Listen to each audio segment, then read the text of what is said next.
Hi everyone, it's Karen and I'm here from Enduring Grace, and what I want to do today is just do a quick flip through of my very first Bible art journaling Bible. Yeah, that sentence made sense. So I just want to take a quick flip through of what I did in this Bible. It's close to 4 years ago now. I think I first started getting interested in doing Bible journaling in 2016. I bought this Bible, did quite a bit of work in it for several months, picked it up, did a little bit at a later date, and then I've just kind of not done much with this one at all recently. I've kind of moved into a couple other Bibles now, and I spend more time with those. So this is my King James note-taking Bible. It's a Holman edition, or Holman Bible.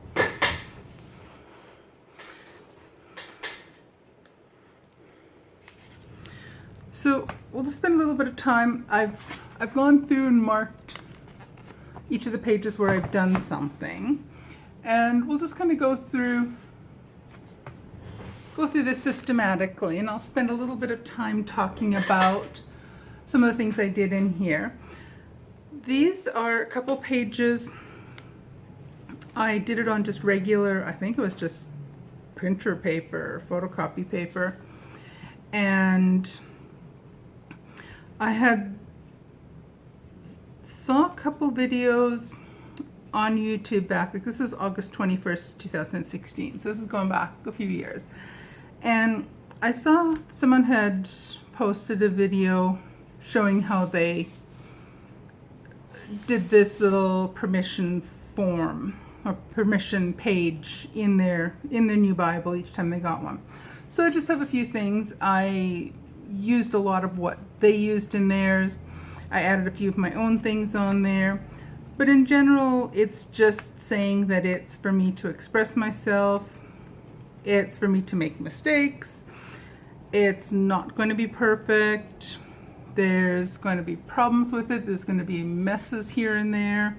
There's going to be things that I goofed up, all kinds of things. So I just accept that, and I know that I am not really that artistic. I enjoy doing art, but I'm not necessarily really that good at it. But that doesn't matter. To me, that doesn't matter.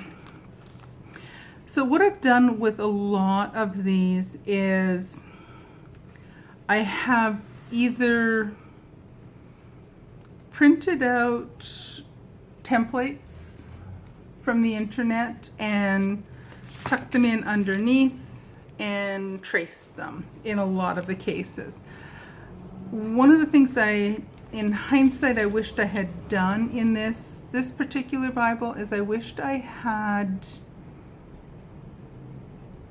made more notes about what I used and what worked and what didn't work. This one I used pencil crayons and some ink. And you can see here how this ink really, in a lot of places, it completely bled through. You can even see that it's left a few marks on the next page. So in hindsight now, I have no idea what markers those are. So I'll possibly try using them again and mess it up again. But again, this is the King James Version Holman Bible that I picked up over 4 years ago now. So, and again, a lot of this, the vast majority of this is not my original work. There are a lot of ones I found on either Pinterest or from YouTube tutorials all over the place. At this point now, I honestly would not be able to attribute most of these to whose pattern or design it was originally. I apologize for that, but that's just the way it is. Some of them I might remember where a few of them came from. A lot of them I don't know now where they came from. But these are ones that I just did in, I think this was using Pigma Micron pen, or one of my other black pens. It does ghost quite a bit, and pencil crayon. And this is again one that I traced and printed out and traced and colored in. This is another one that I printed up.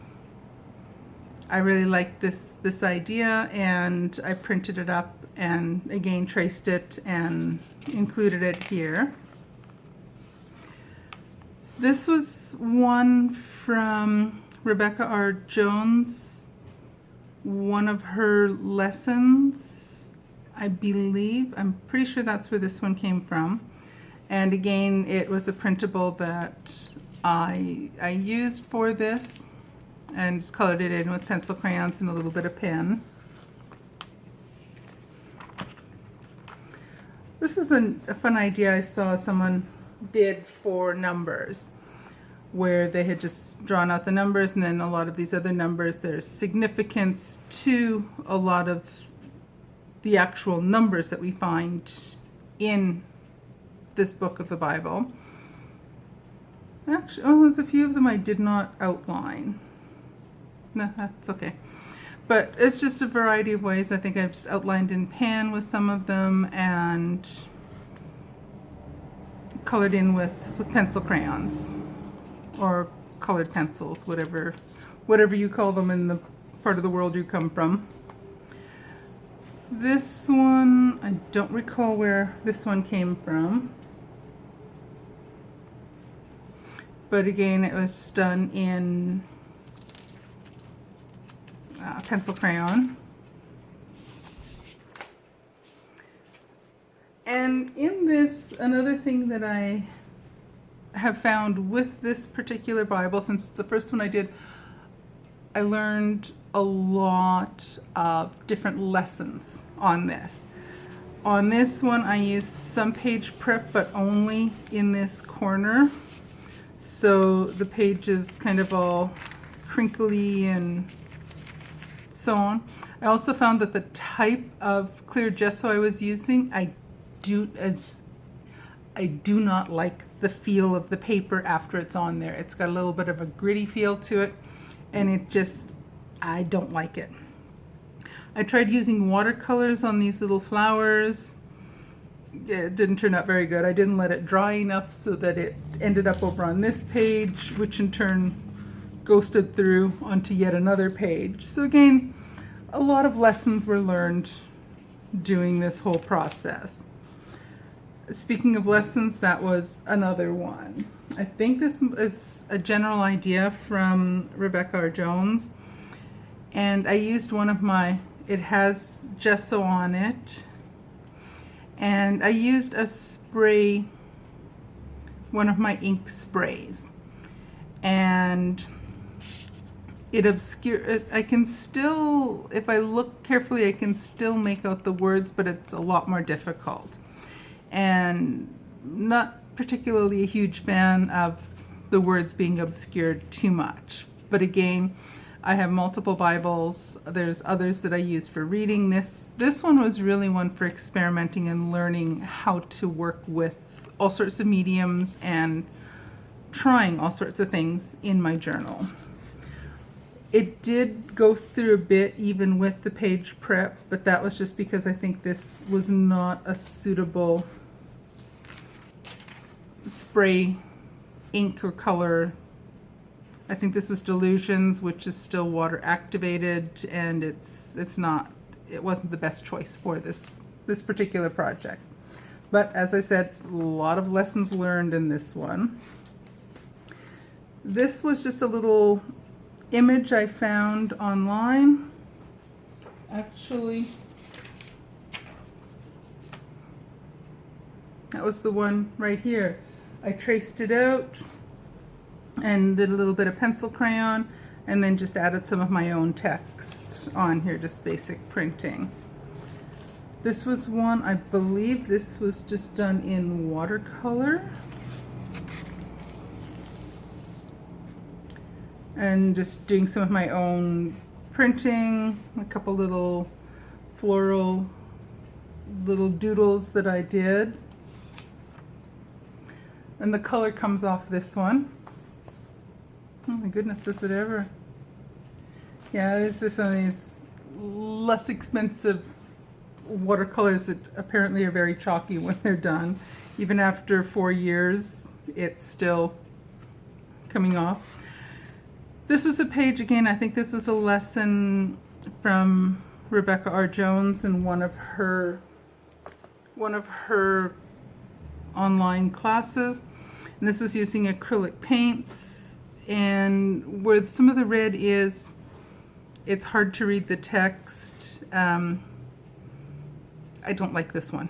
It's just, in hindsight, I don't really like the colors. It's just kind of blotchy the way it joins. Yeah, again, lots of lessons being learned on this. I think this was another one of her lessons with the traceable that I used. Then we go a big chunk with Nothing New. This was another, I don't recall where I found this one, if it was just a printable I found to put in the margin. And so I just did that with colored pencils and kind of pulled the color into the text a little bit. There's a couple more here. This was, I think this might have just been a sketch that I did with some of the, just put down part of the passage here. This one was done in watercolor, and part of it you can see some bleed through from, well, not bleed through, but some ghosting from the other side as well. And this was another one that I traced a little image. This was one that, yeah, I only put the gesso on the edge here, and this one I don't think really turned out very well at all. The colors are too dark. I really shouldn't be so critical of myself. These were all fantastic learning experiences, but it does indicate things that I could improve on. This was another one that I found a printable online that was for margin art, and I traced it and popped that in here. I think that's just using pencil crayon and ink. And there's a fair bit of ghosting through there, but it's still possible to put something on the other side. This was another, I think this might have been Rebecca R. Jones. I'm not 100% sure. Either way, it did have a printable for tracing the design onto the page. And these are some that I might repeat them in another journal. This was a lesson I followed from Rebecca R. Jones again. And it's supposed to have a little variation in the pencil crayon colors, but the transition, it's not really noticeable in here. These were a couple rubber stamps that I had, and trying to do some pretty brush lettering. It doesn't look that pretty, but that's okay. But I just used some rubber stamps. It does ghost through quite a bit. There's almost a bit of bleed through in a few spots, but this was one I really like and has some problems with it. You can see that the page, when I applied, I think with this one, I can't remember if this one was treated with gesso or just watercolor, but the pages stuck together down towards the spine. But this was a traceable I had, and this was a technique using watercolor and saran wrap. And the text is completely visible here with the lighter colored watercolor. And I quite like this page. And again, another little printable I found somewhere. This is another one like I say, this is why I have the permission sheet at front and the front, that things won't be that some of the stuff won't be that great. I did gesso this page. It was, I think, with a different gesso because it's not quite as icky feeling to my fingers, but the paintings were a little bit rough. The colors are too bright, but that was a fun one to do though. Another one done with watercolor and a little bit of sketching. And it did kind of bleed through a little bit.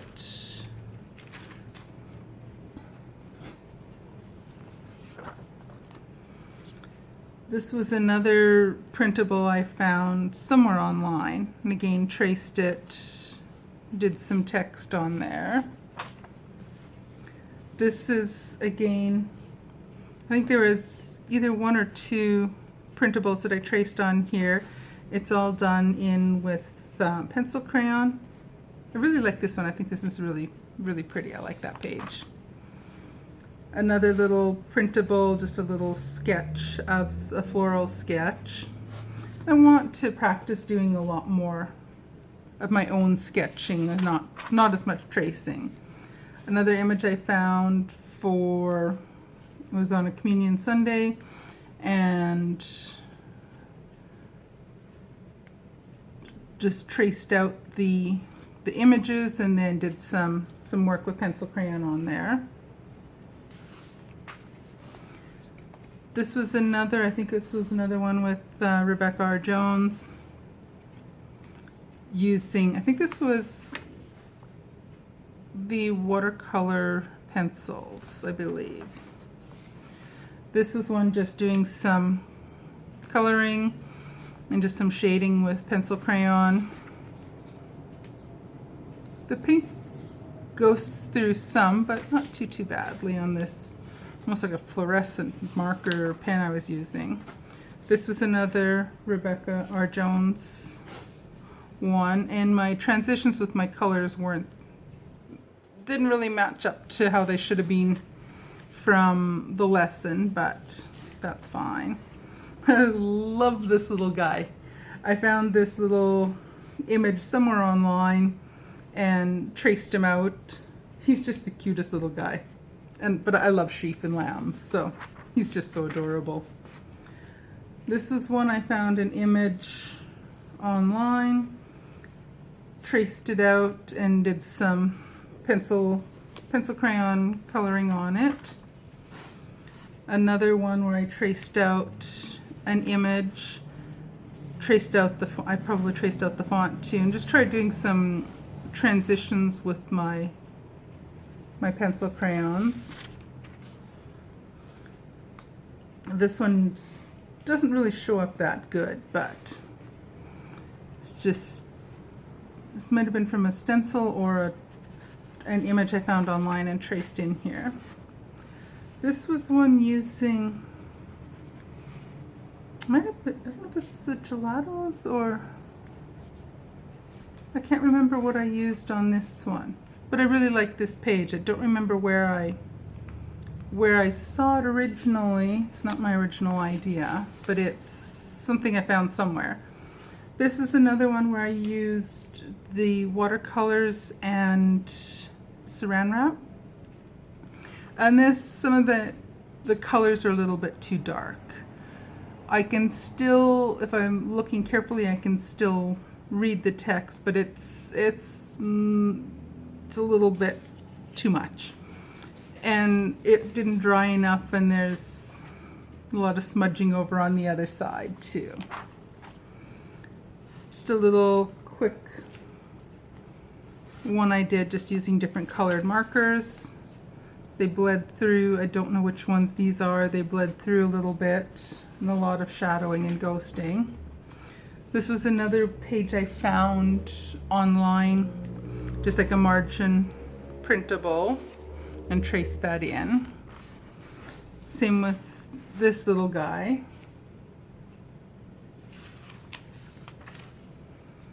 And that was another, I don't recall where I found that image. I kind of traced and sketched that out. And this was another printable I found online somewhere and traced that out and included that in here. And then the last one is, this might be another one from Rebecca R. Jones. I've followed through and gone through quite a few of her courses. I think that might be one of hers as well. And then I think I had, towards the very back, I had tested out a few of my pans just to get an idea of how much ghosting and things there were. But now, 4 years later, I have no idea not a clue what pens these were. So I think I do need to keep better notes on that. Although maybe a good idea will be actually doing the process videos, and I'll be able to document that on my YouTube channel. So that might work. So there we have it. Sort of quick, maybe not that quick, of a flip through of my very first Bible journal and the first art journaling I did in one of my Bibles. So I hope you enjoyed that, and I will be back I'll be back again not too far from now, and I think I'll give you a tour of all the different Bibles I own and the different ones I use and what I'm using them for. So take care, everyone. Thank you so much for watching. Have a great day, and God bless you. Bye now.